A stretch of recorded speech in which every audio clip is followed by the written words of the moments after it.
It was still dim outside when Arif's alarm clock screamed into the silence. The harsh buzzing echoed through the small room, bouncing off unpainted walls and stacks of books that leaned against each other like tired soldiers. Arif groaned and turned over. His hand searched blindly for the alarm clock, found it, and hit snooze. "Just 5 more minutes," he murmured, sinking back into the warmth of the blanket. Outside, a bird chirped as if mocking his laziness. But the sound barely registered. Sleep was stronger than willpower at that hour. By the time Arif's eyes opened again, sunlight had flooded the room. His gaze fell on the wall clock. 8:02 a.m. For 3 seconds, he didn't move. His brain was still processing the numbers. Then it hit him. He shot upright, nearly tripping over the blanket as he scrambled out of bed. "Oh no! Not again," he gasped. He rushed toward the bathroom. His footsteps were chaotic, socks sliding slightly on the dusty floor. The wash-basin mirror reflected his sleepy, panicked face as he splashed water and squeezed out a line of toothpaste. He brushed mechanically, eyes still half closed, thoughts racing faster than his hands. Today was supposed to be the day he spoke English in class. Just 1 paragraph. Just a self-introduction. But now he was going to be late. Again. No time for a proper bath. He wiped his face with a towel, ran a comb through his messy hair, and threw on yesterday's shirt, still wrinkled and hanging on the back of a chair. His school bag sat unzipped, notebooks falling out like forgotten dreams. In the kitchen, his mother was plating parathas with care. The smell of ghee and fresh coriander filled the house. "You're skipping breakfast again?" she asked, her voice part worry, part disappointment. "No time, Ma," he shouted, pulling his shoes on as he stood by the door. The laces were loose, but he didn't care. He grabbed his bag and slammed the door behind him. Outside, the sun was already high, and the heat was beginning to rise from the concrete. Arif ran down the stairs, 2 at a time, his bag bouncing against his back. The world outside was busy and unforgiving. People on scooters sped past. A fruit vendor was shouting prices. A cyclist rang his bell twice. As he turned the corner toward the bus stop, his heart sank. The bus was already there, red, dusty, humming. And just like that, it drove away. He stood still, chest heaving, hands on his knees. The silence left behind by the bus was louder than any alarm. He sat down on the nearby bench, not caring that it was dusty. A school kid with headphones on walked by, nodding to a song. A stray dog barked lazily in the distance. Arif leaned back and stared at the sky. "Why does this keep happening?" he whispered to no one in particular. He pulled out a crumpled sheet of paper from his pocket, his English speech. Just 5 lines introducing himself. He'd practiced it for days. Every morning he stood in front of the mirror, repeating it, correcting his pronunciation, whispering the words under his breath. But now, even the words felt distant, as if they belonged to someone else. He unfolded the paper and read softly. "Good morning, everyone. My name is Arif. I am from Bhopal. I am 19 years old. I love reading books and learning new things. It wasn't perfect. But it was honest. And it mattered to him." He sat there for a while, watching the road, thinking. Today was yet another missed chance. Another day where life moved faster than he could. He knew he had to change something. Not just the alarm, not just the routine, something deeper. The way he lived. The way he prepared. The way he respected time. And the way he respected himself. The morning had changed everything. Not because something big had happened. But because nothing had changed, and that was the real problem. The kitchen was quieter than usual when Arif walked back into the house. His mother had already cleared the plates, her back turned as she wiped down the counter. The clock now showed 8:45 a.m., and he had missed the first bus and half his first class. He sat at the table, still holding the crumpled English speech in his hand. It felt heavier now, like a symbol of his unspoken failure.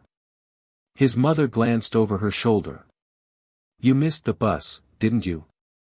He nodded, not meeting her eyes. Without saying another word, she placed a hot plate of poha in front of him, garnished with coriander and a slice of lemon on the side.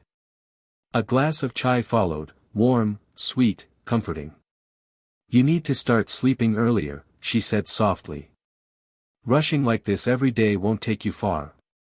Arif took a bite and chewed slowly. The taste was familiar, but something felt different today, heavier, more emotional. His eyes drifted to the window, where the sky was now a soft blue. In the distance, he could hear the temple bell ring once. "I want to change," he said, almost to himself. His mother turned around and sat across from him. "What do you mean?" "I don't want to live like this, always late, always behind. Everyone speaks English in my class. I try, but I don't feel like I belong." There was a long pause. She reached across the table and gently touched his hand. "You think English is everything?" Arif hesitated. "No. But, it's the door to everything." His mother smiled, not in disagreement but in understanding. "Then open that door, Beta. But not in a hurry. Learn it. Love it. Live it. You're not in a race." Something about those words settled in him. He felt seen. Understood. Encouraged. Later that afternoon, after skipping the rest of the day's classes, Arif walked to the stationery shop at the corner of his street. The store smelled of ink, plastic covers, and the faint scent of old books. He picked a plain brown notebook, nothing fancy. Just blank lines and a cardboard cover. On the first page, he wrote in capital letters, "My English Life." He paused, then underneath it, he scribbled, "Day 1, I missed my bus, but I didn't miss the lesson." He smiled, just a little. The page looked like a new beginning. That evening, he made a promise to himself. Not a loud declaration, but a quiet vow. He would create a routine. He would include English in his day, like breakfast, like walking, like breathing. Not as a subject. Not as homework. But as a language that could become part of him. He would speak it, read it, write it, dream in it. Even if no one was listening. Even if he made 100 mistakes. Especially then. The stars appeared early that night, as if someone above was giving him a sign. He sat near the window, holding his new notebook, staring at the blank pages that would soon hold stories, mistakes, laughter, confusion, and growth. It wasn't just about English anymore. It was about becoming someone he could believe in. The next morning, the alarm rang again, but this time, Arif didn't ignore it. His hand didn't reach for the snooze button. Instead, he opened his eyes slowly, blinked at the ceiling, and took a deep breath. It was still dark outside, just a hint of blue behind the curtains. He sat up, stretched his arms, and whispered to himself, "Day 2. That small phrase held power, not because it meant he was perfect, but because it meant he was trying. By 6:45 a.m., Arif was dressed, hair combed, bag packed. He had even taken 10 extra minutes to write in his new notebook. "I woke up early. I feel proud. Today I will notice English around me." It wasn't poetry. It wasn't even perfectly written. But it was his. He stepped out of the house just as the milkman was riding by on his cycle. A cool breeze brushed past him. The city was still waking up, shutters rising. Chai stalls setting up, newspaper boys tossing headlines onto porches. As he reached the bus stop, he noticed something different. For the first time, he wasn't late. And for the first time, he saw things he had never paid attention to before. A group of college students stood nearby, chatting in English. "So you watched the episode last night?" "Yeah, but the ending was, meh." "Seriously?" I thought it was awesome. Arif stood quietly, listening. He wasn't eavesdropping to judge, he was observing, absorbing. The way they said, meh, instead of bad. The way, awesome, rolled off casually, like they had been saying it all their lives. He felt a familiar ache, that invisible distance between himself and those who spoke fluently. But this time, instead of pulling away, he took out his notebook and scribbled down 3 words. Episode, meh, awesome. Behind him, a boy with thick glasses stood alone, scrolling through his phone. He looked about Arif's age. Without thinking too much, Arif took a small step forward and asked, "Excuse me, is this bus number 14? The two of them stood in a moment of silence, not awkward but honest. A city bus honked in the distance. Rohan broke the silence. "Well, if you want someone to talk to while we wait for buses, I'm usually here by 7:10 every morning. You can practice on me." That one sentence changed something in Arif. It wasn't just kindness, it was a door. When the bus finally arrived, they both climbed in and grabbed window seats across the aisle. Arif didn't listen to music that morning. Instead, he watched the city roll by and replayed the conversation in his mind. Noticed. Remembered. Learned. When he reached class that day, he wasn't the first to speak, but he wasn't silent either. When the teacher asked, "What did you all do yesterday?" most students mumbled the usual. Arif raised his hand. "I missed my class yesterday. But I used that time to think about my future." The grammar wasn't perfect. But the courage? That was flawless. Someone behind him chuckled. Someone else whispered, "Nice." And Arif didn't shrink, he grew. That night, his diary entry was longer. "I talked to a stranger. His name is Rohan. I said a full sentence in class. I felt nervous, but alive. Maybe this is what learning feels like." He closed the book. Smiled. And set his alarm for the next day. Because tomorrow, there would be more buses. More chances to speak. And more words to collect. The classroom was already half full when Arif arrived. A hum of voices floated through the air, friends chatting, pages flipping. Pens tapping against wooden desks. The old ceiling fan turned lazily above, making soft creaking sounds as if it were too tired to spin any faster. Arif stepped in, quietly, his notebook clutched tightly in one hand. No one noticed him. Or maybe they did, but no one said anything.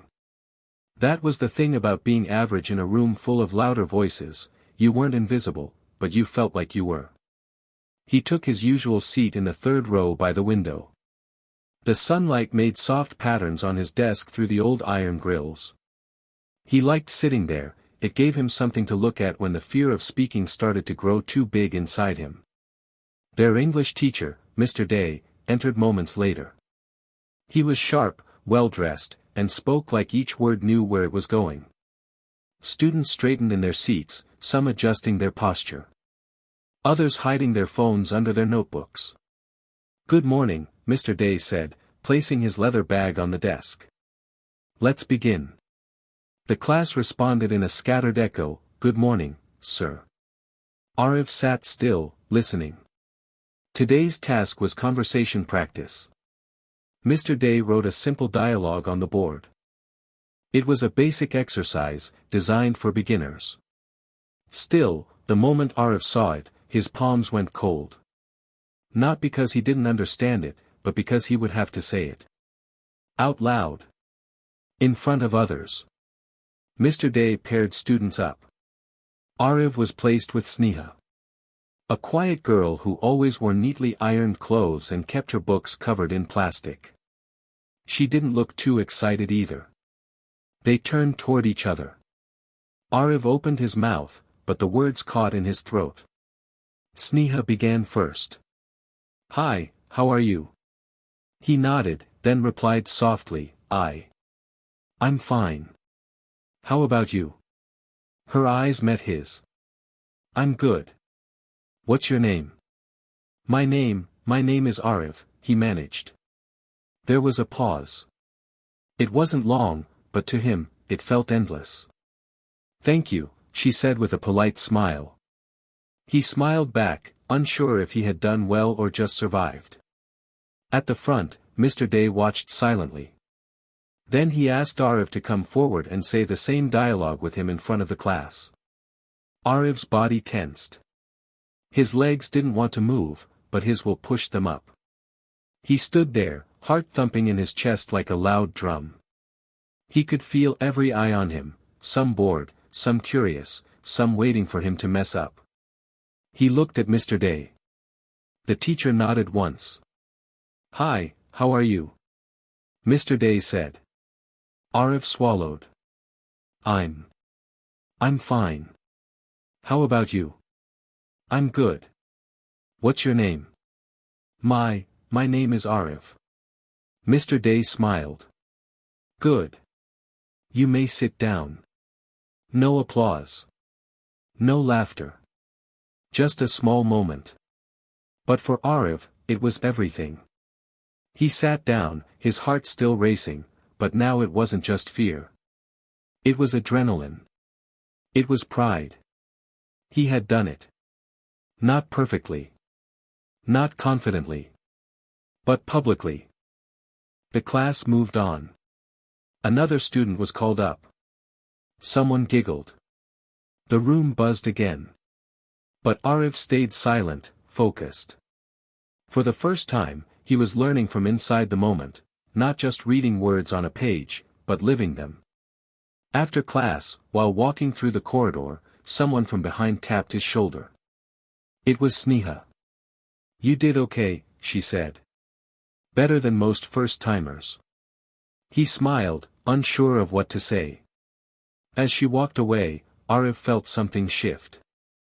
Not in her, but in himself. That evening, he wrote in his notebook longer than usual. I spoke in front of everyone. My voice shook. My legs were weak. But I didn't stop. Maybe I can do this. Maybe English isn't just a subject. It's a mirror, showing me how brave I can be. He closed the book and placed it near his pillow. Outside, a soft breeze moved the curtain gently. The sky was a shade of deep blue, and the stars had begun to blink into place. Tomorrow would be a new lesson.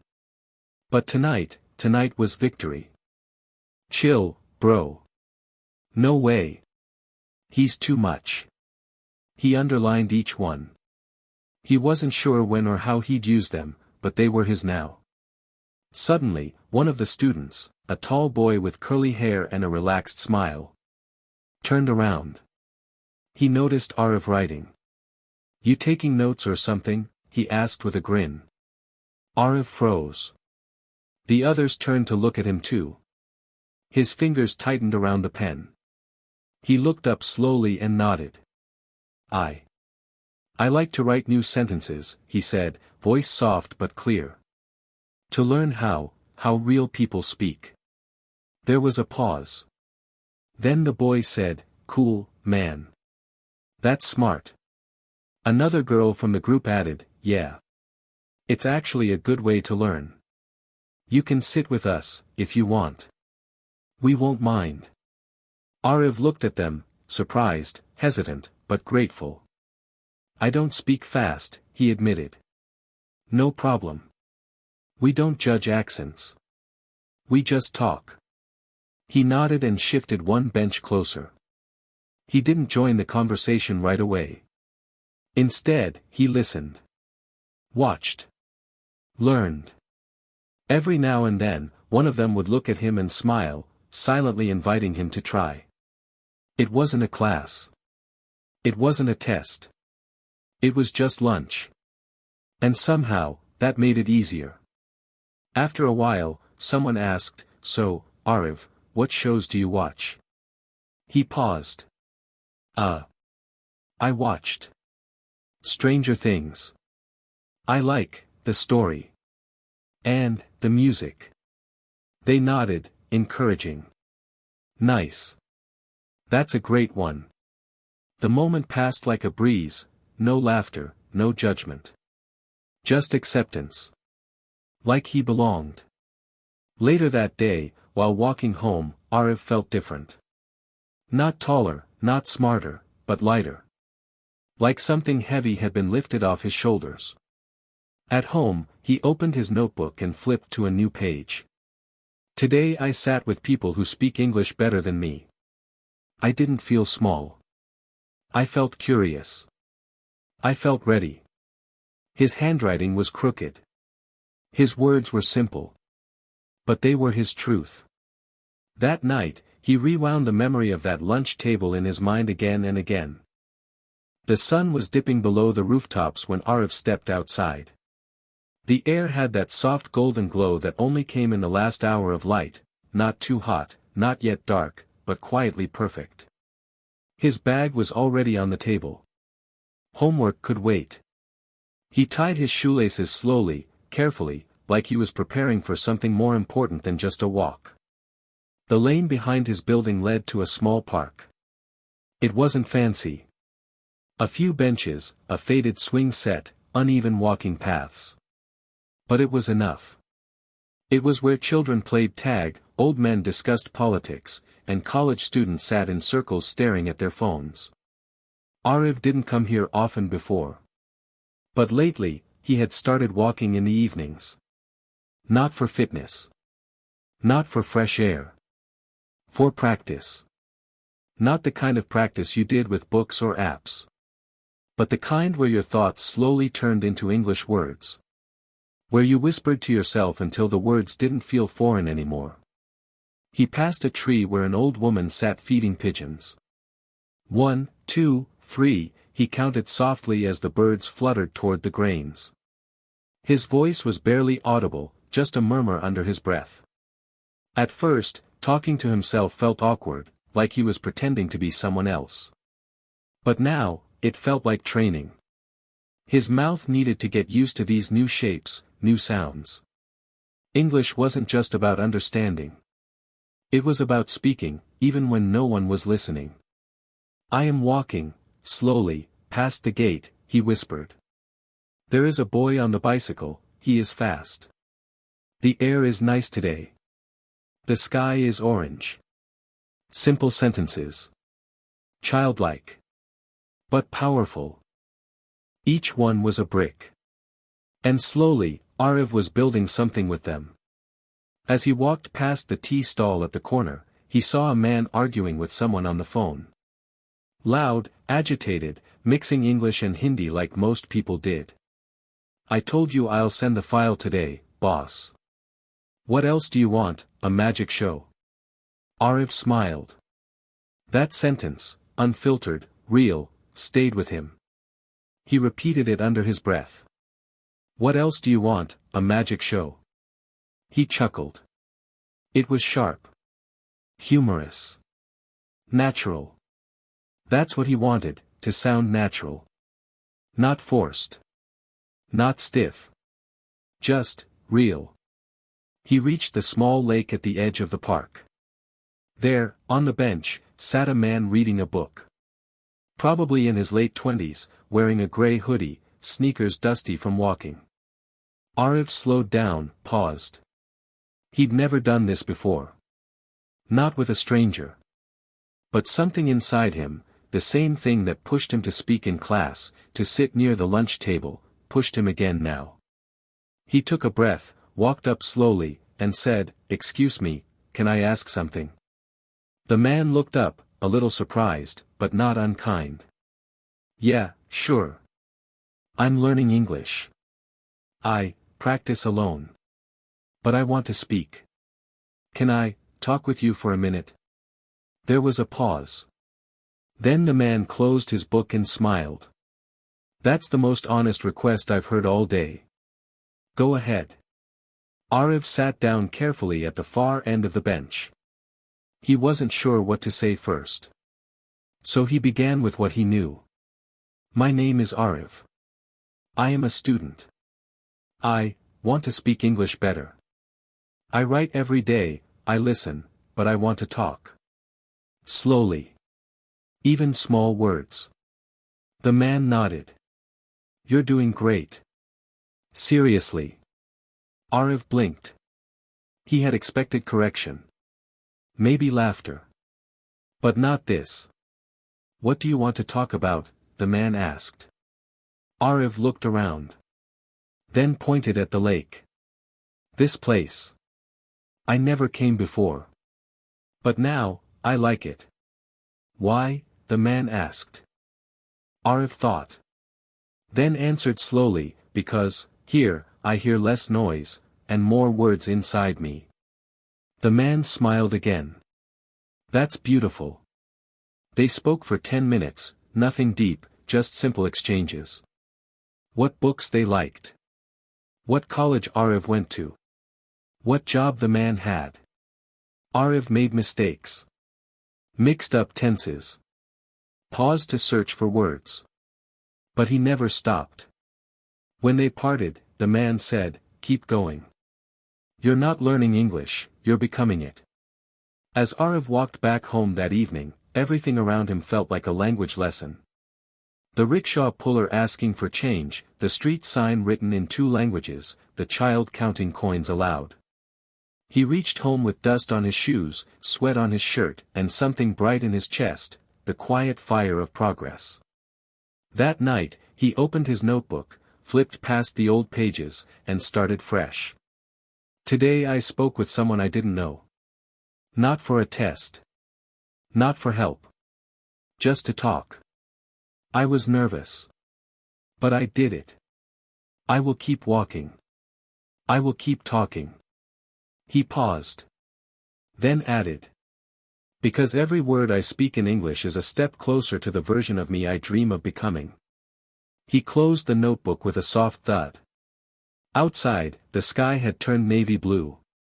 Inside, his journey was just beginning. As the days passed, Arif's morning routine began to change. Not overnight, but gradually, like clouds slowly shifting in the sky. He was no longer snoozing the alarm 5 times. Now, he set it for 6:15 a.m., and though it still wasn't always easy, he was managing to open his eyes with a sense of calm rather than chaos. He would lie still for a few moments, take a deep breath, and stretch his arms. The mornings didn't feel like punishment anymore. They felt like an opportunity. Arif had begun to associate mornings with clarity. He'd drink a glass of warm water as the sun filtered through his bedroom window. The sky, often painted with soft orange and yellow hues, made him feel like each day was a new canvas. His mother noticed the difference too. You're waking up early on your own now, she asked one morning as she stirred tea in the kitchen. Arif nodded with a half-smile. Trying to become a morning person. His mother grinned. You're succeeding. By 7 a.m., Arif was sitting at the dining table with his breakfast, 2 slices of toast, a boiled egg, and a banana. Occasionally, he'd have oats or poha. But what mattered was not the menu. It was the moment. He ate without staring at a screen, without rushing. He focused on every bite, every taste, and every breath. Sometimes he'd listen to English podcasts. They weren't thrilling, but they were helpful. Bit by bit, his vocabulary grew. Words that once felt foreign began to feel familiar. After breakfast, he would spend 30 minutes reading a page from an English novel and writing down unfamiliar words. Then he'd try forming sentences with them. Example, if the word was meticulous, he'd write. My mother is meticulous about how she arranges the kitchen. He planned his day in a meticulous manner. The habit wasn't glamorous, but it was powerful. Every evening, Arif began taking 20-minute walks in the park. He didn't take his phone with him. Instead, he observed things. The way the trees swayed, the sound of kids laughing in the distance, the way elderly men discussed politics on benches. Sometimes, he would narrate what he saw, in English. He'd whisper to himself. A group of children is playing cricket in the corner of the park. 2 dogs are barking near the gate. The wind is gentle today. This practice boosted his confidence and helped him connect English with his everyday surroundings. His day began to follow a rhythm. Wake up at 6:15 a.m. Drink water and stretch. Freshen up and make bed. Eat a simple breakfast at 7 a.m. Read for 30 minutes and review new vocabulary. Attend college/classes or complete tasks. Evening walk with observation. Dinner, light revision, and sleep by 10:30 p.m. Each task wasn't forced. It was a choice. Routine had become his tool, not his cage. The air felt different that Monday morning. Ariv opened his eyes not to the panic of a missed alarm, but to the soft vibration of his phone, which now gently nudged him awake at exactly 6 a.m. He stretched slowly, arms wide, and sat up in bed. There was no rush, no chaos, just calm. He no longer snoozed the alarm. That habit, once so deeply embedded, had been replaced by a sense of purpose. His feet touched the floor, and without even thinking about it, he walked toward the bathroom. It had become automatic, a part of his system. As he brushed his teeth, he looked into the mirror and smiled. Brush. Rinse. Clean. Wake up the brain, he whispered like a mantra. The early morning sunlight touched his reflection, and he liked what he saw, someone trying. After freshening up, he laid out his clothes, just like he had for the past 7 days. His room was no longer messy. The shirt was already ironed, socks matched, and even his shoes were clean. This tiny change gave him immense satisfaction. In the kitchen, his mother had noticed the difference. "Breakfast is ready," she said with a smile. Ariv nodded, picked up his plate of boiled eggs, toast, and a banana, and sat down with her. They talked, really talked, for the first time in weeks. "Planning my day has changed how I feel," he said. "It's like I finally have control over it." After breakfast, he grabbed his backpack, now packed the night before. No forgotten notebooks. No crumpled homework sheets. No anxiety. As he walked to the bus stop, the world seemed to move in slow motion. Not because time had slowed down, but because he wasn't rushing. He reached 5 minutes early. Enough time to revise a vocabulary list on his phone. On the bus, he didn't scroll aimlessly through social media. Instead, he read a short English story from a language app. The words didn't confuse him anymore. He had started to understand the rhythm of English, its flow, its logic, its energy. At school, when his teacher asked the class, "Can someone explain their morning routine in English?" Ariv's hand went up. "Every morning, I wake up at 6 a.m. I brush my teeth, wash my face, and take a shower. Then I change into my school uniform and eat a healthy breakfast with my mother. After that, I check my bag and leave for school by 7:15. The class clapped. The teacher nodded. "Excellent, Ariv. Clear, confident, and complete." That single compliment made all the hard days worth it. Over the next few days, Ariv began using more English phrases while talking to classmates. He made mistakes, of course. But he corrected them. He wanted to correct them.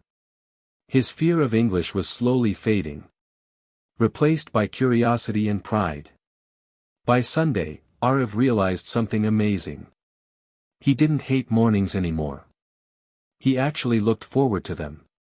Highlights of English learning in Part 8.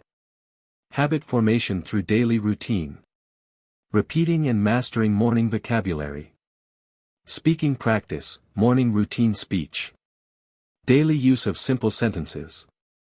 Integration of English into life naturally. Building confidence through consistency. The sun peeked gently through the curtains as Ariv opened his eyes. But unlike the old days, he didn't panic or rush.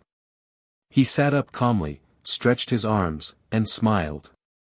Today wasn't just another routine day. It was his turn to teach. Ariv had been invited to a local school to speak about building good habits and mastering daily English.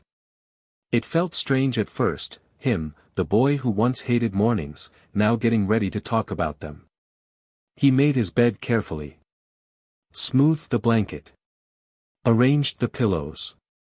Then he moved on to his hygiene routine, brushing his teeth slowly, looking into the mirror, not in judgment, but with pride. He thought back to the day he had first memorized his new vocabulary. Brush, rinse, comb, clean. These words had been just sounds once. Now, they were living parts of his day. After a light breakfast of toast and fruits, Arav reviewed his presentation. Not a formal one, but a story-based conversation. He wanted the students to feel what he had felt. To see that learning English wasn't about perfection. It was about participation. He wore a crisp, ironed shirt and comfortable jeans. Packed a notebook, a water bottle, and a smile. Arrival at the school. Children waited in neat rows. Their curious eyes followed him as he walked through the gates. Some whispered, "Is he a teacher?" Others simply stared. Arav smiled and nodded. He was taken to a medium-sized room. 30 students. A whiteboard. A desk. Arav didn't stand behind the desk. He sat on the floor. And they followed. "Good morning," he said. "Today, I won't teach you English like in a textbook. I'll tell you a story about my morning. And by the end, you'll know over 30 English routine words without even realizing." He began. "Every morning, I wake up at 6:30. I stretch. I sit up. I open the window and let the light in. Then I brush my teeth, wash my face, and comb my hair." He spoke slowly, repeating key verbs. Writing them on the board. Wake up.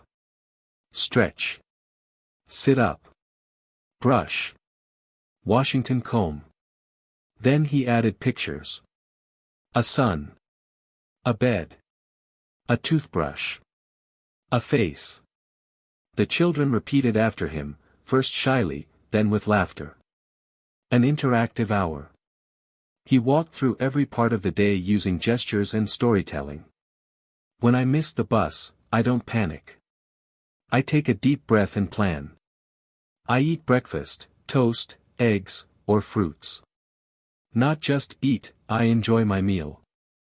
At work, I greet my boss. I check my emails. I attend meetings. They laughed when he acted out a meeting scene where his phone rang embarrassingly loud. He used that moment to introduce words: attend, apologize, silence, participate, explain. By noon, the kids weren't just listening. They were mimicking his story. Repeating lines. Asking questions. End of the session. Arav ended with a simple note. Your day is your classroom. Every action is a lesson. Just speak your routine aloud in English. Bit by bit, word by word. One day, you'll surprise yourself. The bell rang. But no one moved. A boy stood up and asked, "Can I tell my morning story in English tomorrow?" Arav's heart warmed. He nodded. "I'll come back. And I'll listen." Months had passed since Arav first decided to fix his life. From the chaos of late mornings to the calm of disciplined days. He had come a long way. He no longer needed to set 5 alarms. He woke up at 6 a.m. on his own. Took a deep breath, made his bed. And began his day with a smile. His room was clean. His to-do list was clear. His goals were visible on the wall. He had become a new version of himself. One evening, his younger cousin Ria came home, looking defeated. "I can't focus, Bia," she said, "my life is a mess." Arav smiled. He sat beside her, opened his notebook. And said, "Let me tell you a story. A story of a boy who was just like you." He told her about how he once couldn't wake up on time. Missed breakfast, lost motivation, and forgot dreams. He told her how small changes in his daily routine brought big results. She listened, her eyes wide with curiosity. He said. It all started with one good morning. I wake up at 6 a.m. I make my bed. I brush my teeth and wash my face. I eat a healthy breakfast. I plan my day. I work with focus. I take breaks mindfully. I help others. I learn something new daily. I sleep early. Arav had not just improved his English vocabulary. He had changed his mindset. He started a blog titled Daily Routine, Daily Growth, and posted simple tips in English for others like him. People started following him. His story was now helping hundreds. He had gone from being confused about life to becoming a guide for others. Dear reader, this was not just a story about Arav. It was about you. Your mornings. Your choices. Your voice. If Arav could turn his life around with small daily steps, so can you.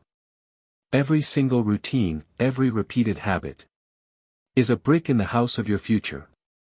Learn English with your routine. Live better with your words. Speak it. Write it. Live it. Tomorrow begins today. Your story starts with your next morning.